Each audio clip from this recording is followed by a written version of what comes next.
우리 찾으셨으면 한 절씩 서로 교독하겠습니다. 요셉이 이끌려 애굽에 내려가매 바로의 신하 친위대장 애굽 사람 보디발이 그를 그리로 데려간 이스마엘 사람의 손에서 요셉을 산이라. 여호와께서 요셉과 함께하심으로 그가 혈통한 자가 되어 그의 주인 애굽 사람의 집에 있으니 그의 주인이 여호와께서 그와 함께 하심을 보며 또 여호와께서 그의 범사에 형통하게 하심을 보았더라. 요셉이 그의 주인에게 은을 입어 성기에 그가 요셉을 가장 총무로 삼고 자기의 소유를 다 그의 손에 위탁하니 그가 요셉에게 자기의 집과 그의 모든 소유물을 주관하게 한 때부터 여호와께서 요셉을 위하여 그 애굽 사람의 집에 복을 내리심으로 여호와의 복이 그의 집과 밭에 있는 모든 소유에 미친지라. 주인이 그의 소유를 다 요셉의 손에 위탁하고 자기가 먹는 음식 외에는 간섭하지 아니하였더라. 요셉은 용모가 빼어나고 아름다웠더라. 아멘.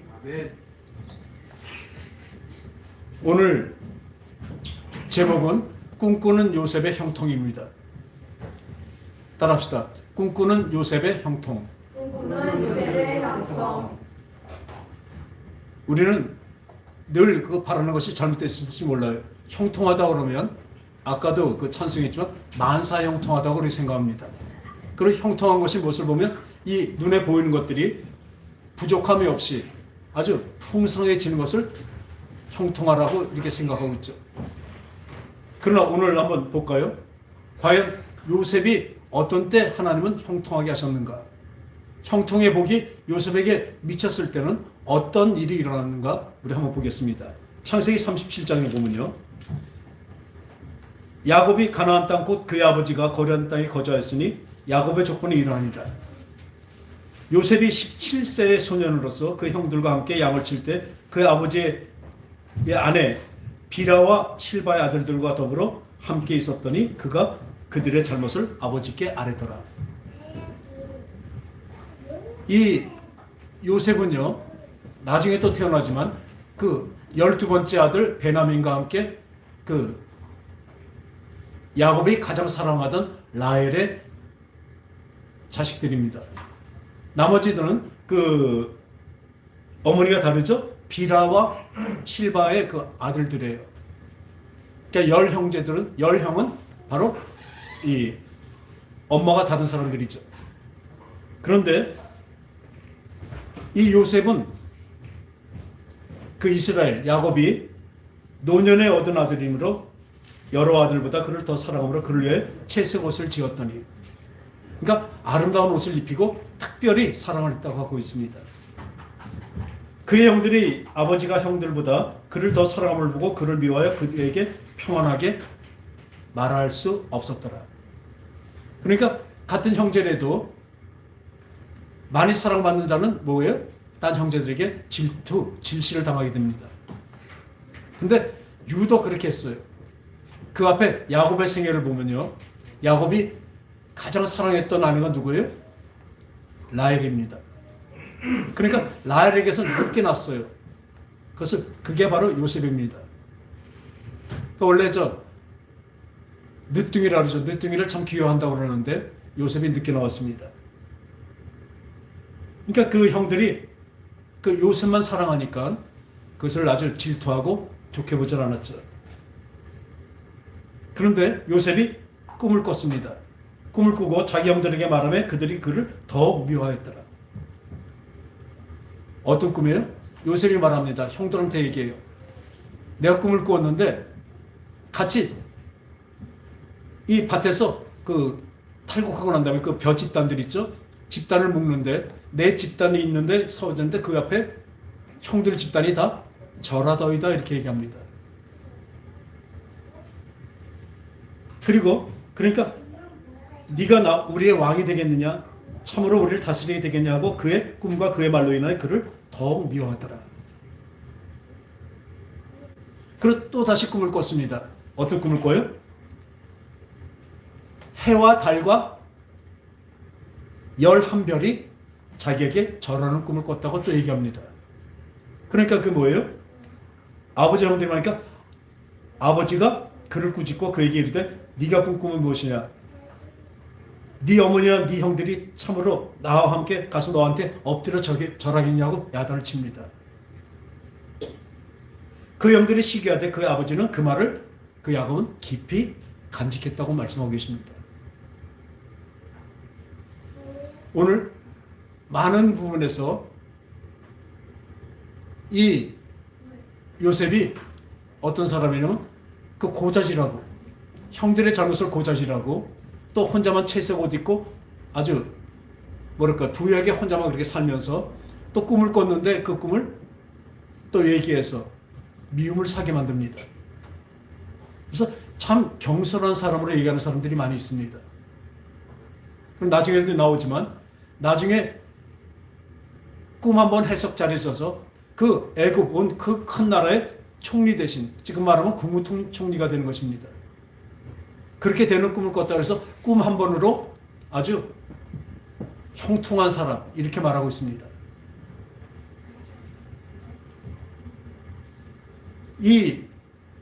그것이 아니라는 것을 우리 이제 이렇게 보게 됩니다. 그래서 시기하게 돼서 그 다음에 그 아버지가 그 형들이 양을 치러 나갔는데 가서 그것 좀 보고 와라 그러니까 보냈습니다. 세겜 땅에 가서 치고 있는데 거기 가서 보고 와서 나한테 보고 좀 해라. 잘하고 있나 보고 해라고 얘기했습니다. 근데 가서 보니까 거기 없어서 흘러 가다가 예불로서 세겜까지 갔습니다. 가서 형들이 저기서 양을 치는 것을 보고 오니까 형들이 얘기합니다. 저 꿈꾸는 놈 온다. 저 꿈꾸는 놈 온다.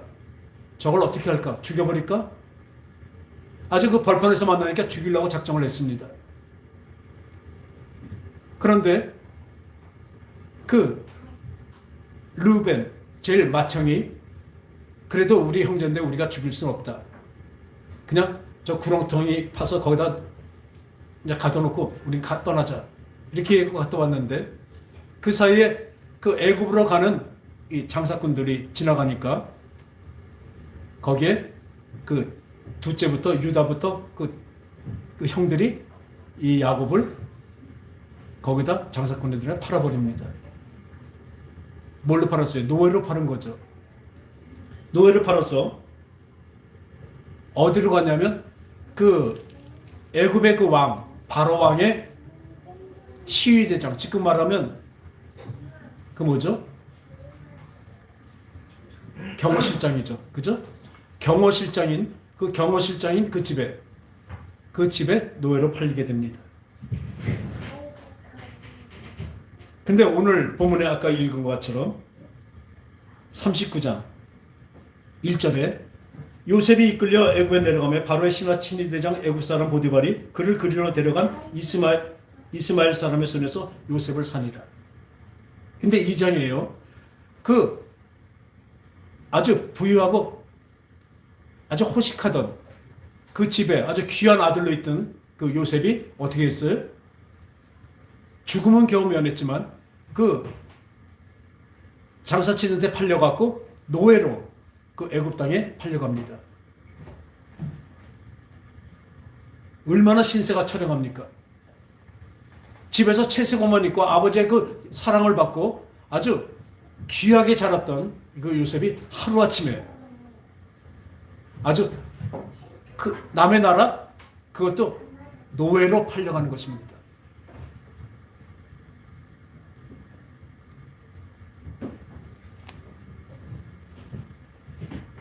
그런데 이 장에 여호와께서 요셉과 함께 하심으로 그가 형통한 자가 되어 그의 주인 애굽 사람의 집에 있으니 이렇게 말씀하고 계십니다. 아니 노예로 팔려갔는데 부잣집 막내 아들로 있다가 노예로 팔려갔는데 형통한 자가 되었다고 합니다. 근데 그 외에 말씀하시죠. 여호와께서 요셉과 함께 하심으로 그가 형통한 자에 대하여 그의 주인집에 있으니 그의 주인이 여호와께서 그와 함께 하심을 보며 여호와께서 그의 범사에 형통하게 하심을 보았더라. 할렐루야. 여호와께서 그와 함께하는 것을 이 보디발 장군이 보게 됩니다. 여러분들에게도 이 성경에서 너의 믿음을 내게 보이라 이렇게 말씀하십니다. 믿음은 눈에 보이는 것이 아니면 눈에 보이게 됩니다. 분명히 여러분들이 믿음이나 믿음 없는 것은 분명히 여러분들이 타인에게 다 보게 됩니다. 진정한 평가는 타인이 보는 평가죠. 제일 중요한 건 하나님이 하시겠지만. 그래서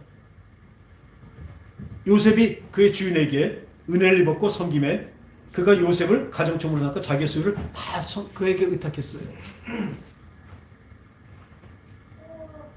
소유물을 주관하게 할 때부터 여호와께서 요셉을 위하여 그 애굽 사람의 집에 복을 내리심으로 여호와의 복이 그의 집과 밭과 모든 소유에 미친지라.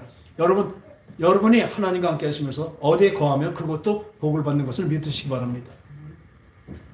왜? 하나님은 복의 근원이시고 복이시기 때문에, 또 하나님과 함께 하시기 때문에 그것이 내가 있는 그 환경까지도, 그 자리까지도 하나님의 복이 임한 것이에요. 여러분들은 복하니까, 형통하니까 이 얘기를 하면 다들 돈으로 많이 벌고 건강해지고 아주 부유해지고 귀해진 것을 생각합니다. 이것을 여러분들은 믿음의 눈으로 다시 봐야 됩니다. 늘 우리는 이 유물론적으로 우리가 이 인간의 몸으로 살고 있기 때문에 이 세상을 의지하는 이 몸의 습성 때문에 늘 복과 형통 이런 것은 다 몸에 관계된 것으로 부유해지는 것으로 자꾸 생각을 하고 있습니다. 근데 하나님의 복은 그것이 아니라는 것을 얘기하고 계십니다. 하나님의 복은 영에다 복을 주신 것이에요. 하나님은 영이시니 영에다 복을 주십니다. 우리 영에 잘 되는 것이 하나님의 복입니다. 그래서 영이 잘 되기 위해서 여러분들의 육신이 잘못될 수도 있습니다. 영이 잘 되기 위해서 여러분들이 갖고 있는 어떤 재물이나 건강이 없어질 수가 있습니다. 세상적인 복과 하나님 주신 복과는 하늘과 땅 차이인 것을 믿으시기 바랍니다. 왜요? 하나님의 복은 영원한 것이고 우리가 생각하는 이 땅의 복은 뭐예요? 잠깐인 것입니다.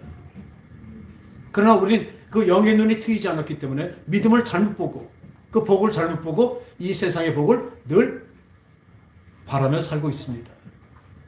그러니까 하나님의 그 생각과 우리의 생각은 늘 만나지 못하고 늘 평행선을 걷게 되는 것이죠.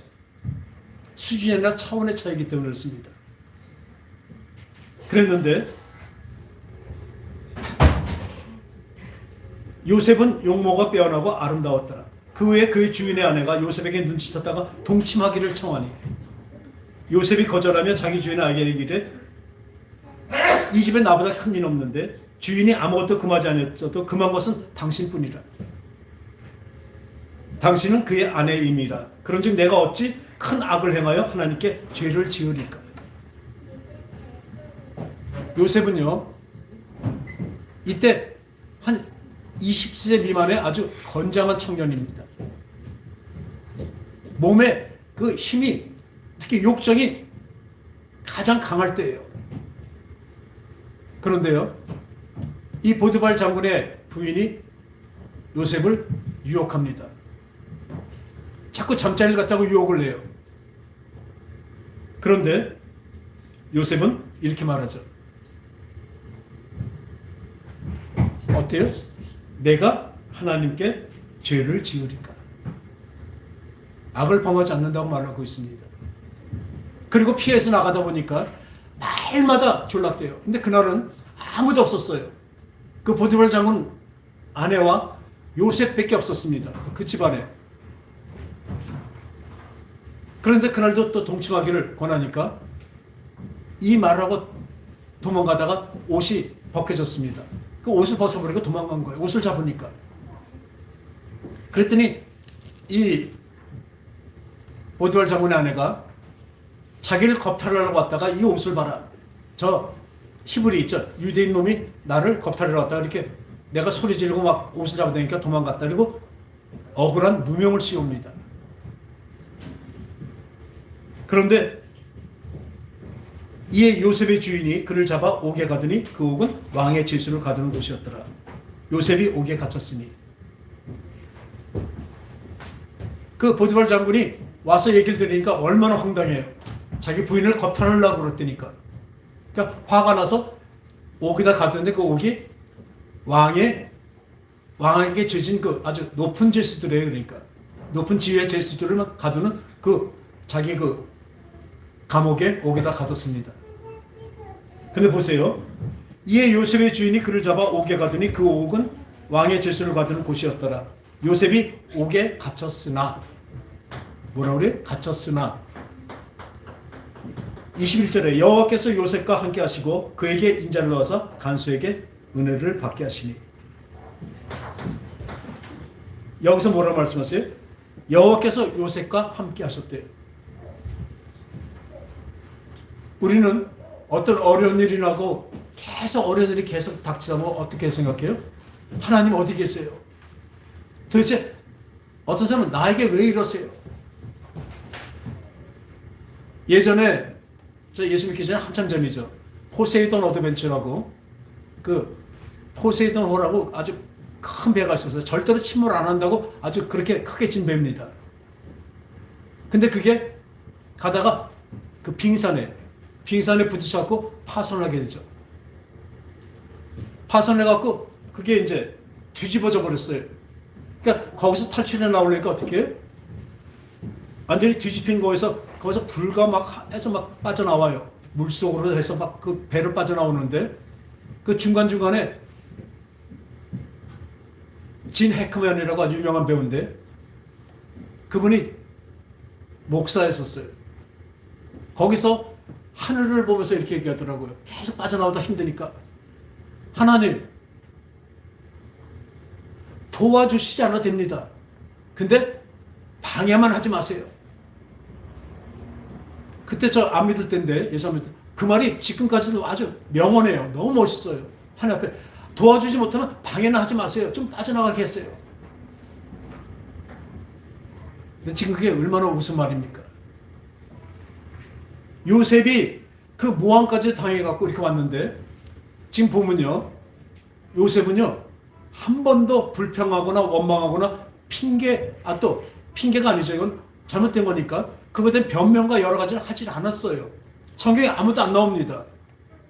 요셉이 하나님과 함께 하셨대요. 그 아주 어때?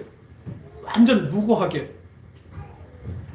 그렇게 감옥까지 갔었어요. 감옥에 그냥 갇힌 거 아닙니다. 다음에 사형당할 것입니다. 죽음까지 갔는데도 요셉은 여기 성경에 보면 아무 소리가 없습니다. 하나님께 간구했다든지 하나님께 원망했다든지 불평했다든지 게 안 나온다니까요. 그게 형통한 사람입니다. 하나님과 함께하는 사람이기 때문에 그렇습니다. 자꾸 이 세상의 형통, 이 세상의 복을 생각하지 마시라니까요.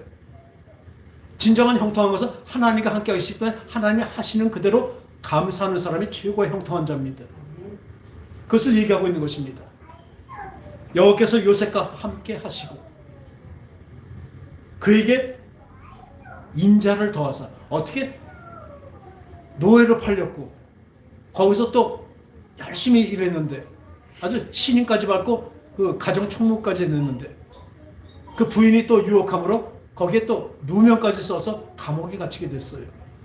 근데 하나님이 인자를 베푸신 거래요. 간수장이 옥중제수를 다 요셉의 손에 맡김으로 그 재반 업무를 다 요셉에 맡겼으니까 같은 죄수지만 그 죄수 안에서도 그 일들을 하면서 좀 자유롭게 있는 것이에요. 간수장은 그에 맡긴 것이 무엇이든지 살펴보지 않았으니 이는 여호와께서 요셉과 함께 하십니다. 이 간수장이 보기에도 그 하나님 여호와께서 함께 하는 것이 보인 거예요. 여호와께서 그를 범사에 형통하게 하셨다. 할렐루야. 범사에 모든 일에 형통하게 하신 거래요. 모함당해서 감옥에 갇히는 것까지도 이제 곧 있으면 사형당해서 죽을 위기입니다. 그것까지도 하나님이 뭐예요? 모든 일에 형통하게 하신 것이래요. 여러분 형통한 자 되기 원합니까? 다들 이 요셉을 얘기하면요. 요셉 꿈꾸는 요셉 그래서 요셉이 그 꿈을 해석해서 그 하나님의 능력으로 그 바로 왕의 꿈을 해석해서 이 다음에 그렇게 나오죠. 그 감옥에 갇혀 있었는데 그 왕의 술 맡은 관원장과 떡 맡은 관원장이 어떻게 했는지 그 감옥에 갇히게 됐었어요. 근데 이 두 사람이 둘 다 꿈을 꿨습니다. 근데 그 꿈을 요셉이 해석해 줬죠. 그래갖고 떡 맡은 관원장은 그 3일 후에 목이 땡깡 날아서 죽어버리고, 그 술 맡은 관원은 다시 3일 후에 다시 복직이 돼서 바로 왕의 술을 만들어서 술을 대접하는 그 술 맡은 관원장으로 다시 복직이 되었습니다. 그 후에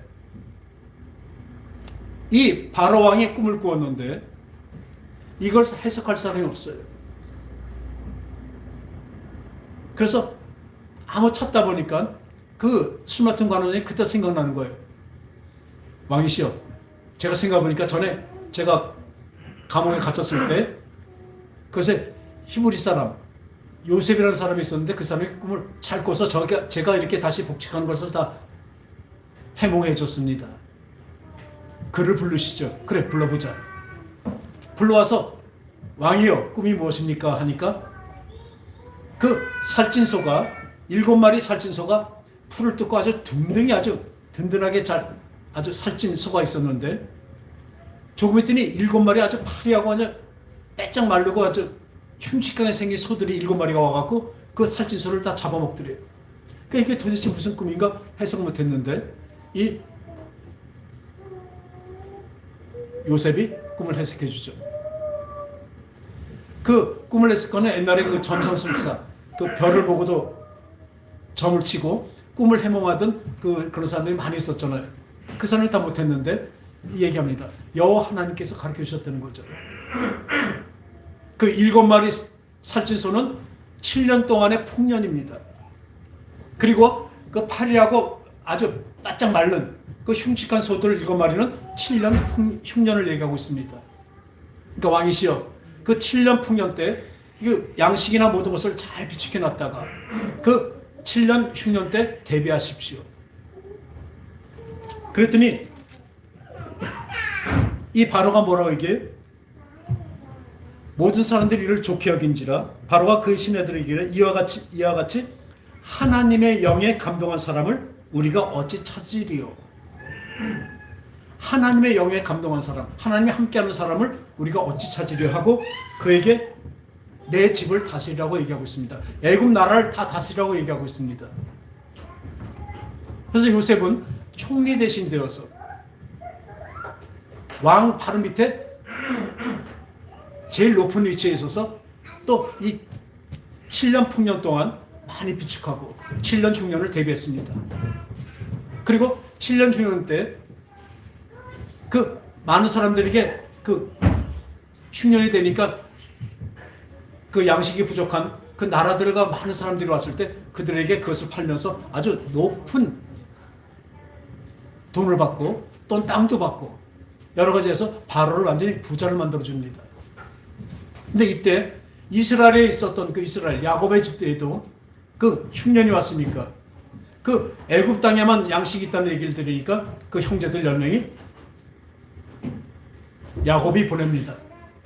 그래서 사러 왔을 때 여러 가지 이제 그 일화가 있지만 나중에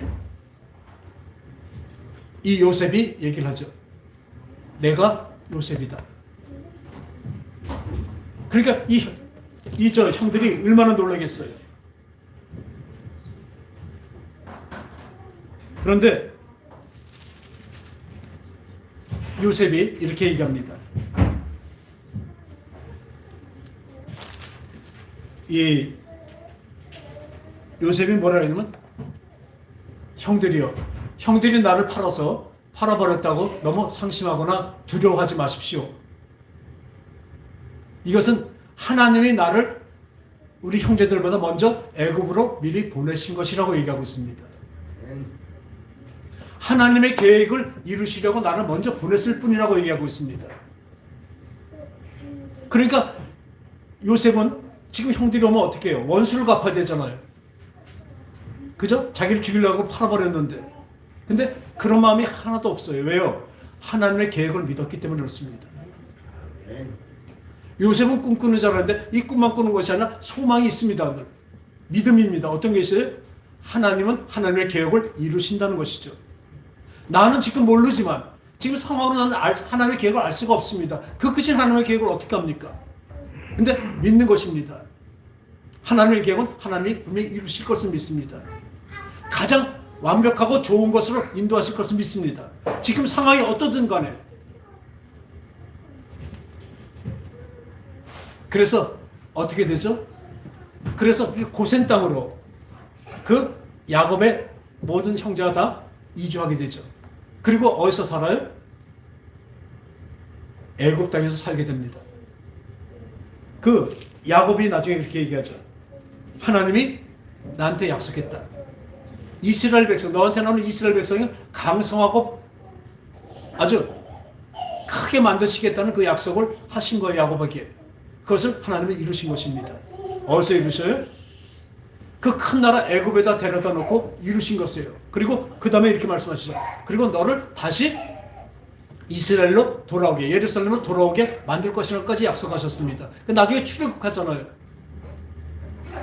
그 400만이나 되는 이스라엘 백성을 만들어 놓으시고 거대하게 만들어 놓으시고 그걸 다시 출애굽해서 가나안 땅으로 돌아와 이스라엘을 든든하게 만드신 것을 하나님의 계획이신 것입니다.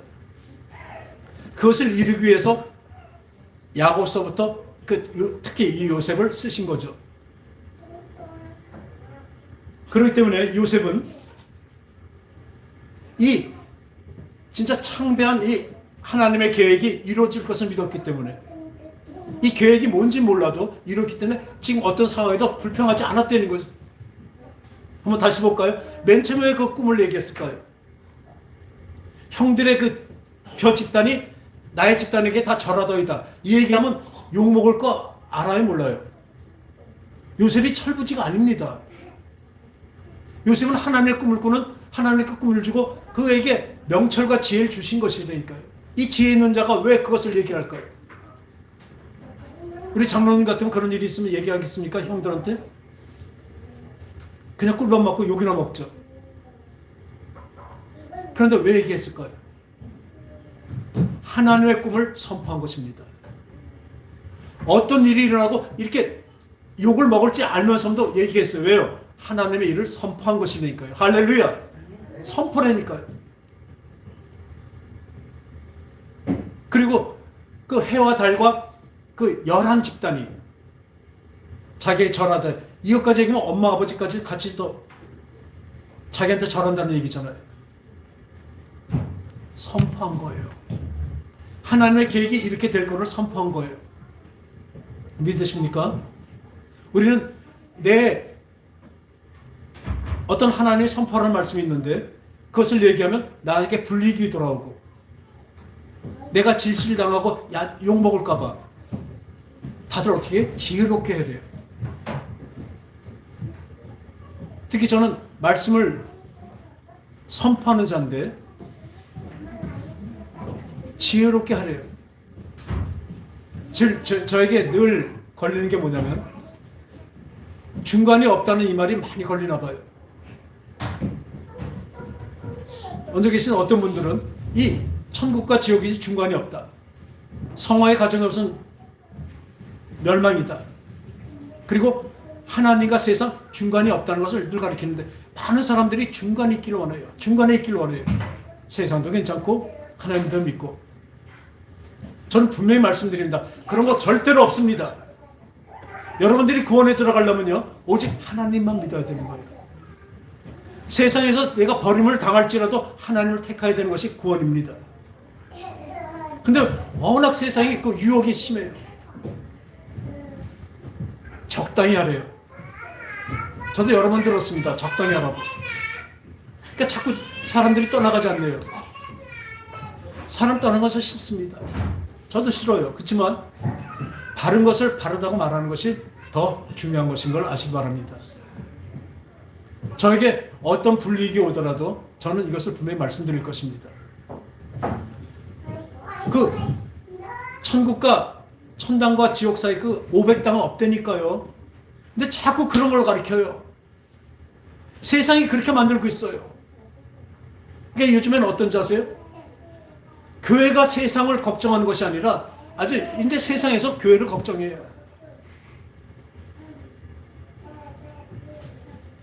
왜 예전 같은 그런 믿음이 없을까요? 왜 그런 열심이 없을까요? 열심이 없으면 주님을 쫓을 수가 없습니다. 세상 거 다 하면서 주님 앞에 나올 수가 없습니다. 저번 주에 말씀드린 것처럼 이 영에 속한 사람은 영을 먼저 바라고 영이 먼저예요. 먼저 그의 나라와 의를 구하라. 그러면 이 모든 것을 더하시라 분명히 말씀하셨잖아요. 먼저예요. 먼저. The only예요. only. The first가 아니라. 우리는 늘 둘 중에 하나를 선택하게 되어 있습니다. 근데 우리는 늘 그 중간에서 어성어성되다가 어느 쪽도 선택하지 못하고 그런저런 살고 있습니다. 이 요셉은 그렇지 않았은 거예요. 그동안에 17살 될 때까지도 그 하나님의 그 아버지의 들은 얘기, 하나님에 대해서는 들은 얘기로 하나님을, 여호와 하나님을 믿고 있었어요. 그리고 그 꿈도 하나님의 여호와 하나님이 주신 그 꿈인 걸 분명히 알았기 때문에 그것을 선포한 것입니다. 그리고 어떻게 됐습니까?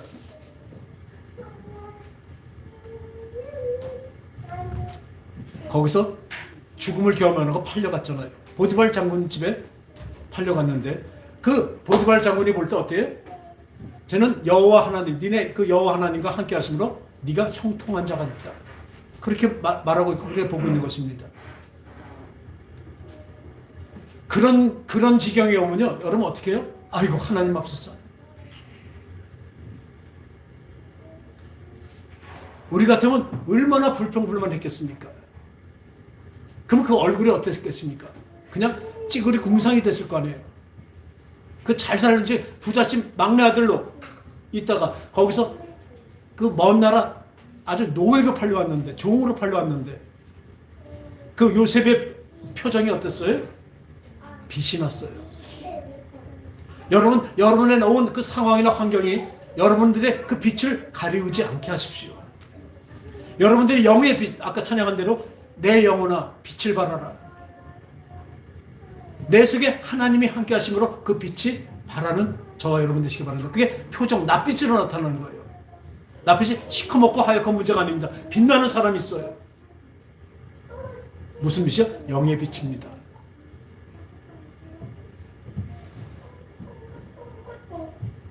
그 빛을 보니까 과연 네가 하나님과 함께 하시는구나. 그 다음에 그 보디발 장군 아들이 아내가 또 유혹을 합니다. 그 젊은 사람한테 그 유혹은요 참을 수 없는 유혹이에요. 근데 내가 하나님 앞에서 어떻게 악을 범하리요? 누구 앞에서? 하나님 앞에서. 제가 늘 말씀드립니다. 주님이 함께 하십니까? 주님이 함께 하십니까? 함께 하신다면 두 가지라고 그랬죠. 하나는 주님이 함께 하시는데 그 여호와 하나님, 완전하신 하나님 나와 함께 하시는데 내가 왜 걱정 의심합니까? 든든하죠. 든든해요. 여러분들이 두려워하는 일, 걱정하는 일, 그게 안 온다는 것이 아니에요. 어쩌면 예수 믿는 사람에게 더 많이 옵니다. 그러나 그것으로 걱정 의심하지 않는 것입니다. 왜요? 더 큰 백이 있기 때문에. 그리고 두 번째는 여호와 하나님 함께 하시니까 어때요? 바로 내가 함께 하신다는데 내가 어떻게 죄를 범하겠습니까? 늘 우리가 죄를 범할 때 어때요? 하나님이 계신 것을 잊어버리니까 죄를 범하죠. 내 앞에 계시되는데 내가 어떻게 하나님 앞에서 죄를 범합니까? 오늘 이거 같습니다. 요셉과 같아요. 내가 어떻게 주 앞에서 내가 죄를 범하리요? 아무도 보지 않습니다. 여러분들의 믿음이 어떤 거 볼 때는요, 여러분들이 아무도 없을 때 여러분들의 행동이 어떻게 하는지 한번 보세요. 아무도 보는 사람이 없다고 생각할 때 어떻게 살고 있는가? 아무도 보는 사람 없을 때 주님이 함께 한다고 아는 사람, 그래서 골방에서 기도를 하는 거예요. 그 사람 행동이 어떤가는 아무도 없을 때 자기 자신이 알게 됩니다. 이 유혹이 또 그래서 이길 수 있습니다. 그 20살도 안 된 그 아주 왕성한, 그냥 체력적으로 왕성한 요셉에게 그 아리따운 여인이 날마다 동침하죠. 그날은 아무도 없었어요. 둘밖에 없었습니다. 근데 하나님 앞에서 늘 하나님이 함께하는 것을 이 사람은 인식하고 믿고 사는 것입니다. 여러분, 이 자가 바로 형통한 자입니다. 여러분 형통하기 원합니까? 그러면 여러분들은 하나님을 인식하셔야 돼요. 첫 번째 뭐예요? 그분을 믿음으로 든든한 겁니다. 여러분들이 걱정 의심이 지금 있다면요, 다시 말씀해, 걱정 의심하는 게 더 많이 온다고 그러죠. 믿으면요, 그죠? 안 해야 될 일이 많으니까. 그 올 때 어떻게 반응하는 것입니다. 여러분이 믿음 있는 사람, 하나님께서 형통한 자는 거기서 낯빛이 바뀌지 않습니다. 왜? 마음이 든든하기 때문에. 그리고 그 유혹에서도 하나님 앞에 있기 때문에 죄를 범하지 않습니다.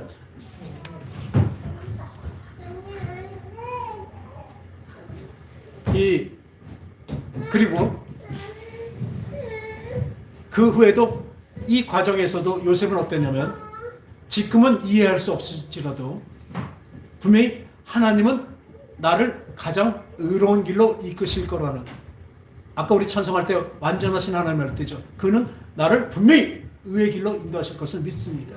완전하신 분이시기에 그 믿음이 있었기 때문에 나를 어떻게 쓰실 거나 몰라요. 하지만 하나님의 계획이 이루어짐을 따라가는 거예요.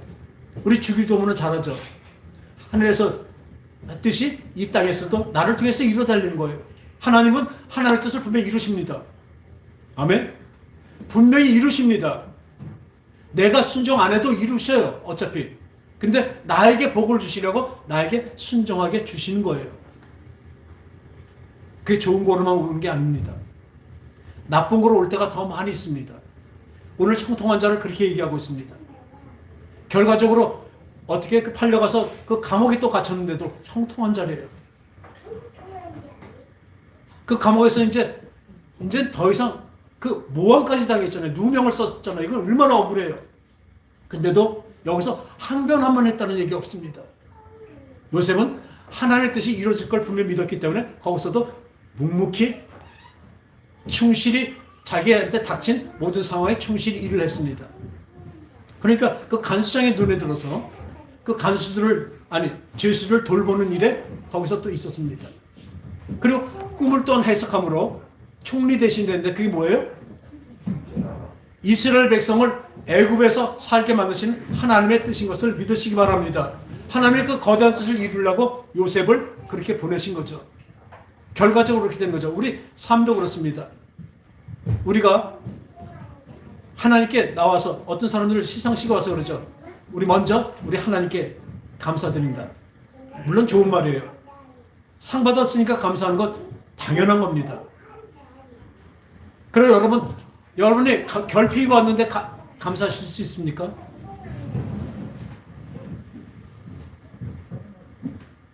오늘도 여러 명이 또 감기 걸렸다고 안 나왔어요. 빈자리들이 있으면 결핍이잖아요. 근데 또 참 감사합니다. 왜요? 저를 바라볼 수 있게 돼 있어서 그래요. 이 목사가 얼마나 우리 살아가는 교인들을 위해서 기도를 드렸으면 이런 일이 벌어질까? 그분들을 탓하는 게 아니라 저를 탓하고 이렇게 주신 하나님께 감사를 드립니다. 저는 분명히 얘기합니다. 저는 잘난 척을 참 많이 하는 사람이에요. 저는 제가 잘 알고 있어요. 조금만 풍요롭고 좀 부족함이 없으면 전 금방 자랑하고 하나님 금방 잊어버립니다. 기도 안 합니다. 여러분 지금 부족해서 하나님께 기도할 수밖에 없어요. 우리 형제 목사님은 그냥 어떻게 할 방법이 없으니까 그 기도 정도는 늘 금식 기도까지 합니다. 그 고통 중이죠. 근데 그게 아니에요. 그게 복이에요. 그게 형통한 자입니다. 언제 우리가 하나님께 그렇게 매달려 봅니까? 언제? 부족함이 있을 때. 요셉도 마찬가지죠. 지금 부족함이 하나님이 귀가 어둡고 하나님이 머리가 안 좋아서 눈이 어두워서 우리 못 보고 우리 능력이 없어 못 하시는 게 아니라니까요. 따라합시다. 완전하신 하나님. 그분은 완전하신 분이라 능력이 다 하시고 모든 것을 다 갖고 계신 분이라니까요. 그분이 나를 왜 이렇게 만들어 가실까요?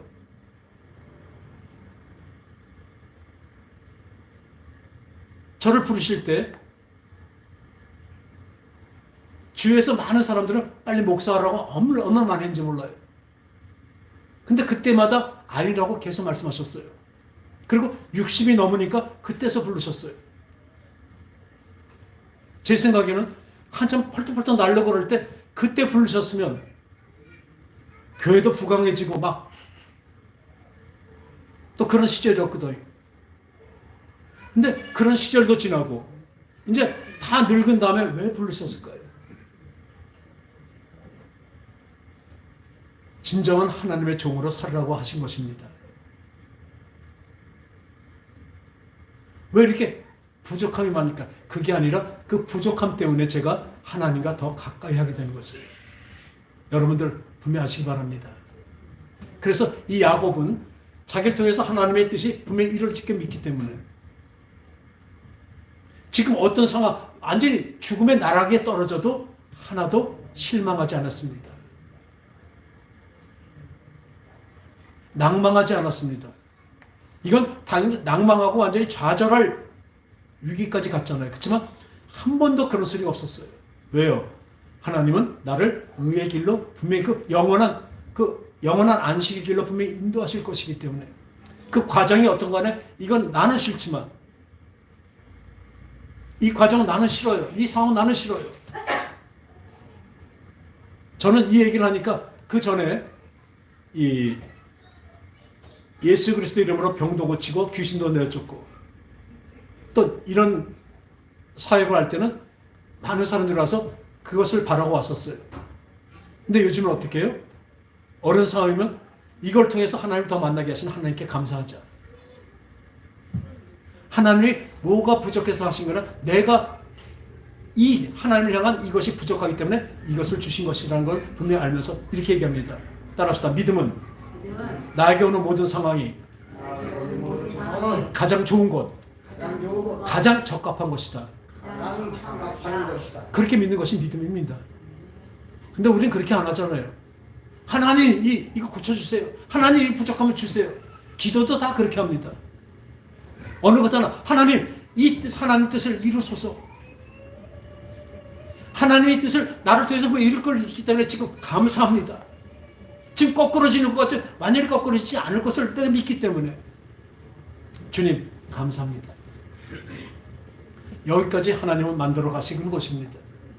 어떤 일을 이루시는 것, 어떤 역사를 일으키는 것, 그거보다도 제일 큰 것이 뭐죠? 내가 감사하는 자로까지 만들어 가시는 것이 하나님의 뜻인 것을 믿으시기 바랍니다. 그랬더니 이 어려운 것을 하나님이 여러 가지를 주시는 거예요. 여러분, 부족한 게 부족한 것이 아닙니다. 여러분은 지금 결핍이 아닙니다. 그것이 뭐예요? 도리어 하나님을 찾아가는 형통해져가는 길인 것을 믿으시기 바랍니다. 그래 진정으로 하나님이 함께 하심으로 저가 형통한 자다. 좋은 상을 받아서 하나님께 감사하는 그것이 아니라 그 어려운 상황과 그 거꾸러지는 그 상황인데도 그 안에서 하나님 감사합니다. 주의 뜻을 이루어서 하는 그것을 볼 때 사람들은 감동하게 되는 것입니다. 저 사람은 하나님의 복을 줘서 부자가 됐대. 그 부가 무엇입니까? 분명히 부는요 대래 사람 관계를 깨트리며 당장 좋은 것 같아도 그렇지 않습니다. 점점 욕심만 크게 만들어 놓습니다. 하나님이 주신 지금 이 상황을 감사하시는 저와 여러분 되시기 바랍니다. 하나님은 우리에게 분명히 약속하셨습니다. 내가 너를 사랑한다. 내가 너를 거룩하게 만들어 갈 것이다. 내가 너와 함께한다. 장차 그래야 나와 영원한 천국에서 살게 할 것이다. 지금도 그렇기 때문에 나를 믿고 참고 견디며 나랑 함께 가자꾸나. 그래 나의 손을 잡고 나의 힘들 때 나의 등을 밀어주시며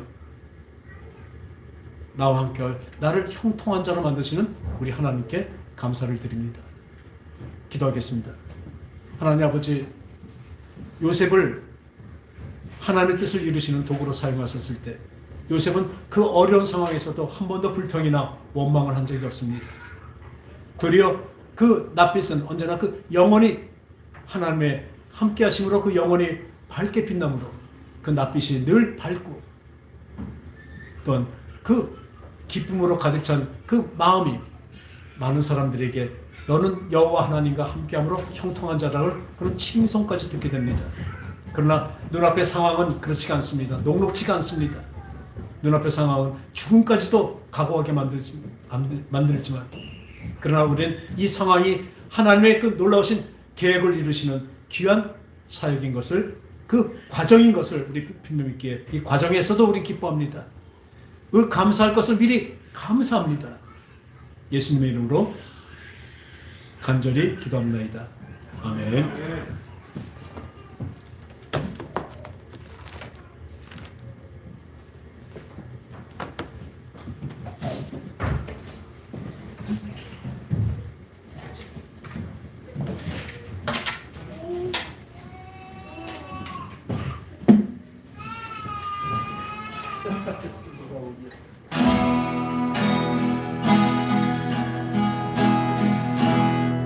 나의 삶의 미래도 그 마음을 알기 원하네.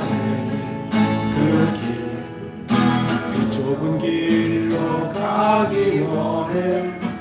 나의 자금을 알고 그분의 크심을 알며 살고 좁은 길로 가기 원하네. 삶의 작은 일에도 그 마음을 알기 원하네. 그 좁은 길로 가기 원해. 나의 작음을 알고 그분의 크심을 알며 소망 그 좁은 길로 가기 원하네. 저 높이 솟은 산이 되기보다 여기 오름직한 동산이 되길. 내 가는 길만 비추기보다는 누군가의 길을 비춰준다. 내가 노래하듯이 또 내가 얘기하듯이 살기 그렇게 죽기 원하네. 삶의 한 절이라도 그분을 닮기 원하네. 사랑 높은 길로 가기 원하네. 내가 노래하듯이 또 내가 얘기하듯이 살기 난 그렇게 죽기 원하네. 삶의 한 절이라도 그분을 닮기 원하네. 사랑 그 좁은 길로 가기 원하네. 그 깊은 길로 가기 원하네. 하나님 아버지, 그 높고 깊고 그 길에 주님의 그 사랑 길로 우리 인도하심을 진정으로 감사를 드립니다. 지금 이 상황이 눈물이 나고 힘든 그 상황일지라도 분명히 하나님은 가장 좋은 길을 지금 나에게 주신 것을 우리가 믿고 감사하며 나가게 하심을 또한 감사를 드립니다. 우리가 하나님과 함께함으로 형통한 자가 되게 하심을 또한 감사드리오니 그래야 오늘 그 감사의 예물과 또한 모든 주님께 헌물을 드렸습니다. 무엇보다도 마음 중심을 다해서 드렸사오니 주님 기쁘게 받아 주시옵소서. 그리고 쓰여지는 곳에 진정으로 하나님의 빛이, 영의 빛이 활짝 펴지는 곳에 잘 쓰여질 수 있도록 역사하시고 도와주시옵소서. 감사드렸고 거룩하신 예수님의 이름으로